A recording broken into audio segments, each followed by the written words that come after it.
and welcome to this edition of Now You Novi. As you can hear in my voice, we're already having fun with Matt and Rebecca. They are from our Department of Public Works. And just real quick, introduce yourself. Matt, what do you do over at DPW? So I feel like you do 3, 4, 5, 6 things over there.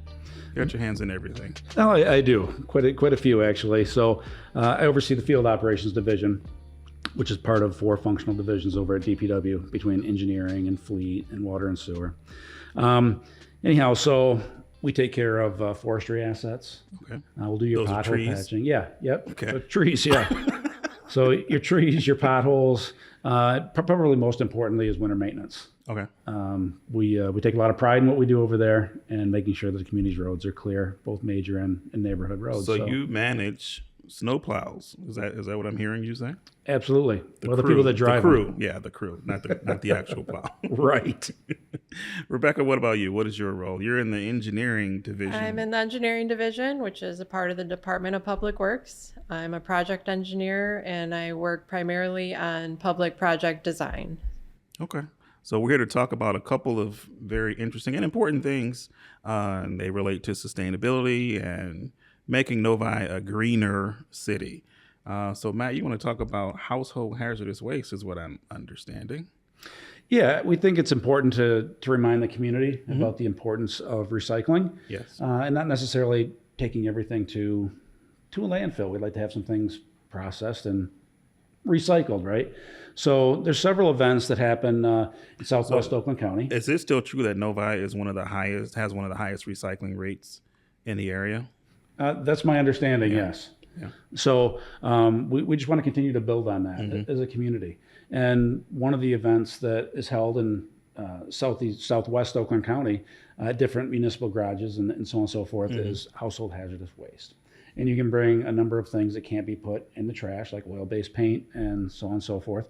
And ERG Environmental is the name of the company. They'll collect those items and properly dispose of them. So give me an example of something that would be considered household hazardous waste. Are we talking about solvents, bathroom cleaners, or batteries is another one. do we really have to recycle? I can tell you right now, I have never recycled a battery. I flicked those AA's right in the garbage can. How bad is that for the environment? Well, absolutely. With the lithium batteries and the different types out there now, it's important that we dispose of those properly. We have to put them in different containers down at our public works yard, like little 5-gallon buckets. We collect them in throughout the year, given our clerical duties. And car batteries and so on and so forth get recycled with our different auto suppliers. Yeah, I've actually seen a few videos recently about batteries being mixed in with regular recycling, the paper recycling, and then it starts a fire. Correct. In the truck. And that's a pretty scary situation, actually. Yeah, not only has that happened in the truck, but actually at some of the recycle centers. And I want to make sure that everyone understands there's a difference between household hazardous waste and regular recycling. Yes, so we need to make that clear. Yeah. So papers, plastics, things of that nature, as a general rule, go in your recycle cart and are then taken to a processing facility. Where your hazardous waste, like we talked about our batteries, are taken to a household hazardous waste day, and then they can be processed separately and appropriately. Okay, sounds good. So the household hazardous waste day, I get this question all the time. When we have more this year than we had last year, it looks like, when I looked at the schedule. There's quite a few, and we may have an extra one or two, sure. Yep. Okay, so we have them coming up. One is in May coming up? Yep, there's one on the 9th at Oakland Community College, and that's just off Orchard Lake Road. And then there's one in Milford and Wixom. Wixom typically has a couple of them at their public works yard. And then we can jump all the way down to October 3rd, and that's when that household hazardous waste day will be in Novi.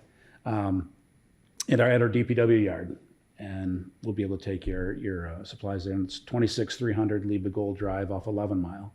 Is there something that people should do to prepare? If they've got old cleaners and that sort of thing, is there something that they should do to prepare, or is it just bring it in in its container, and they should come in their own container and then be separated from other things. Okay. We keep jumping back to batteries, which is fine, but we don't want those things all in one cardboard container. Okay. We want to make sure that your cleaners your solvents are separate from those batteries and so on and so forth. And those participants will be stopped at different stations, and those things will be removed out of your car and placed in the appropriate container so that they can be disposed of properly. So if you have multiple different things, let's say batteries, you've got some cleaners, you've got some oil-based paint. Is Oil-based paint. But the latex paint is latex paint. How do you dispose of that? So latex paint, you can put things in there like kitty litter or sand, and you'll let that paint solidify, and then you can take it up to the trash like you normally would. Right. So that one type of paint is not necessarily household hazardous waste. Correct. It just has to be dry.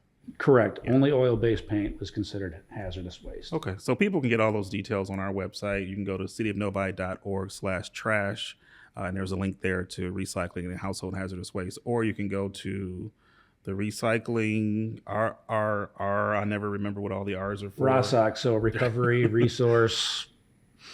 You've got me. I got it. Yeah. Resource Recovery and Recycling Authority. There you go. It can be a tongue twister sometimes, right? So I think one other thing that's important to mention is that with all these locations, individuals can visit any of these spots at any time and just say they're from Novi.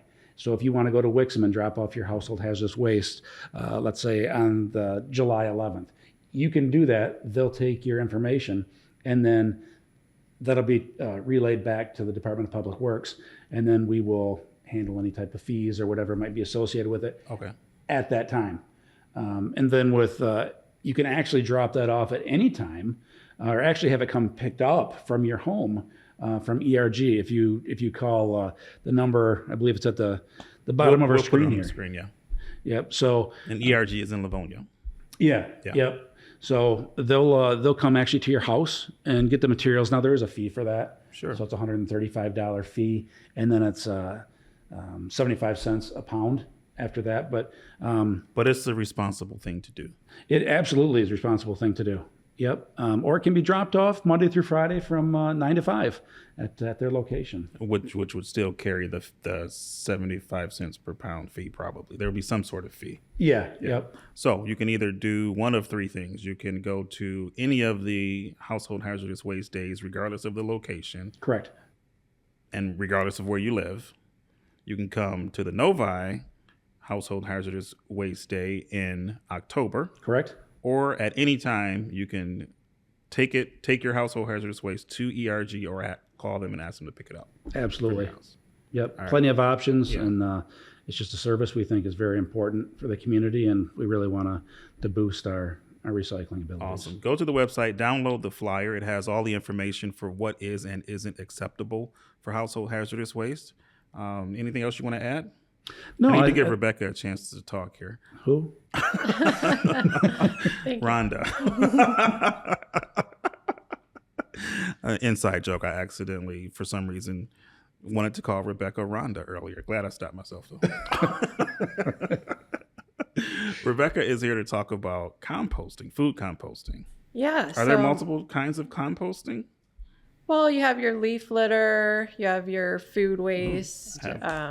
Yard waste. You can compost quite a bit, actually. So our focus is food waste. Okay. So I've been working with the Environmental Sustainability Committee. Yes. Which is made up of council members Brian Smith, Matt Heinz, Priya Gurumuthy. So one of the pillars of the committee that they are focusing on is waste minimization and resource efficiency. So composting falls into that, and it was kind of a low-hanging fruit in that it's relatively easy for people to do, and it's pretty low cost. So we met with a company, My Green Michigan, that works locally. They haul compost from communities. So I think Canton, Farmington, Royal Oak, Ferndale, they all have compost drop-off programs where people can bring their compost to a bin, drop it off. My Green Michigan comes, picks it up weekly, bi-weekly, whatever we ask them to, and hauls it off to a commercial composting site. So instead of going to a landfill, it's getting composted and basically recycled back into the earth. So we're in the process of setting up a pilot program. Yes. In Novi for the, I guess you would say, bulk collection of compost. Is that how you would put it? Yes. So there will be a couple. We're looking at 2 sites Okay. right now. One will be the Civic Center, kind of in the back near LMA Power Park. There's Okay. a dumpster. Sure. We'll try to have some signage. We'll try to get the word out, ahead of time. But there'll be 2 green 64-gallon bins. They'll be labeled. They'll let you know what you can or can't put in there. That's really important. And so that'll be one location. Another location, we're still in talks, but looking at Tollgate Farms right now. I'm meeting with the director there next week, and they sound like they're pretty interested. So hopefully we'll have a location on the north end and then the location at the Civic Center, so it's convenient for people, because you do have to get your compost there, however you do that. So this will not be a home pickup like the rest of our recycling. This will be a drop-off location. Yeah, we want to try to keep the trucks off the roads, the neighborhood roads that. I'm sure Matt is be happy about that. It would be great. So hopefully people can make it part of their weekly routine, Sure. on their way to the grocery store or the gas station or whatever. They just swing by and drop their compost in the bin. So in the meantime, what else can people be doing for composting? You mean before we start before our this drop-off? program gets started? Oh, yeah, sure. Well, I would recommend, if you don't already have one, purchasing a kitchen compost collector. Okay. So this is mine from home. Been using it a long time. You can buy the compostable liners for it, so you don't even have to really touch anything. You just take the liner out, put it in the bin. And these, you have to make sure they say compostable on them. There's a label BPI, so it's even on my compost collector. As long as it has that certification on it, it's okay to put in the bin. And same goes for the materials you're putting in the compost. You can put paper products like napkins, plates, but they have to have that designated compostable certification on it. Okay. It doesn't take up much room, does it? Nope. It's pretty tiny. Yep. You must not eat a lot. It's, I fill this It wouldn't work thing in my up house. I need a pretty 64-gallon in my house. Yeah, but it's pretty incredible that you can put all your slimy, yucky old food in there and it'll turn into this beautiful, rich soil. So it turns into soil? eventually, That was one of my questions. yes. And then what? What do you do with it? What do you do with the compost once it's... Personally, I just put it right back into my garden, Okay. and grow new things with it. So segueing into, what are the benefits of food composting? So yeah, in the U.S., approximately 1/3 of the food supply is either lost or wasted. Is compost? It's lost or Oh. wasted. No, it's not composted. And that equates to $160 billion worth of food that's just wasted or lost. And that's all the way from, growing it to packaging it, all through that chain. That's how much gets wasted. So, and then another study looked at how much food waste is in solid waste going to landfills. There was a study done in West Michigan that analyzed that. They found about 20% of what's going into landfills is food waste. And that's just something that could very easily be diverted. And that accounts for a reduction in CO2 emissions because the landfills produce a lot of greenhouse gases. The 4 bins that we're planning on having, My Green Michigan did the math. If they're picking them up weekly and they're full, that's 26 tons of waste per year that will be diverted from the landfills. Wow. Very interesting. So one thing I wanted to ask about composting, coffee grounds. Yes. What is the benefit of, like, that just, it doesn't make sense in my brain because I'm not very smart, but. So yeah, the classic Come on now, items Damon. are coffee grinds and eggshells. So I think the coffee grinds, it's acidic and that can help reduce the pH of your soil, so kind of better growing environment. And then the eggshells have calcium, which is an essential mineral for plants as well. So can you compost any type of food? Like, can I throw my chicken bones in there? Like, You can. So I do backyard composting, and I try to be very careful just because I don't want to attract, nasty pests or anything. But My Green Michigan, being that it's a commercial facility, they will take bones, meat, dairy, bread, on top of the fruits and vegetables, the coffee grinds, the eggshells, all that. They will even take grease. So, they will accept a lot. So you could pretty much take your whole plate of leftover scraps you might have after a meal and just put it right in your compost bin. and maybe the plate, if the plate is compostable. Correct. Yes. So you spoke a little bit about pests and rodents and that sort of thing. Once the pilot program is set up, is that something that we'll have to worry about with the drop-off bins? How are we going to sort of mitigate rodents and pests? Right. So My Green Michigan has a bin washing service that we will be utilizing, where they will wash out the bins once a month to keep it from getting kind of icky or smelly. And that's self-contained in their trucks, so there's really no waste on site from that. And we're hoping to have actually some high school students possibly help keep an eye on at least the Civic Center. Otherwise, city staff will be monitoring to make sure there's nothing weird going on. We're here to help. So Matt has another job duty. Thanks, Matt. Other duty as assigned. But we do have to watch out for contamination, because if the driver of the truck sees too much contamination in the bin, they won't pick it up. So that means no glass, no metal, no plastic, primarily. No batteries. No batteries. Okay. So they will actually physically get out and check the bin before they collect it. Yes. Okay, interesting. And no pet waste either. You have to continue to... Because that's already composted. Well... that's a big one for sure. Yeah. Yeah.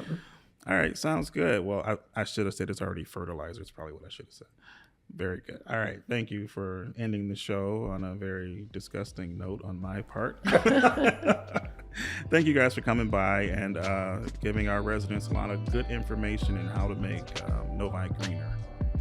No problem, Damon. Happy to be here. Hey, thanks, Matt. Thanks, Rebecca. Damon. Appreciate you. Alrighty. And that's it for this episode of You're Supposed to Say It With Me. Now You Novi.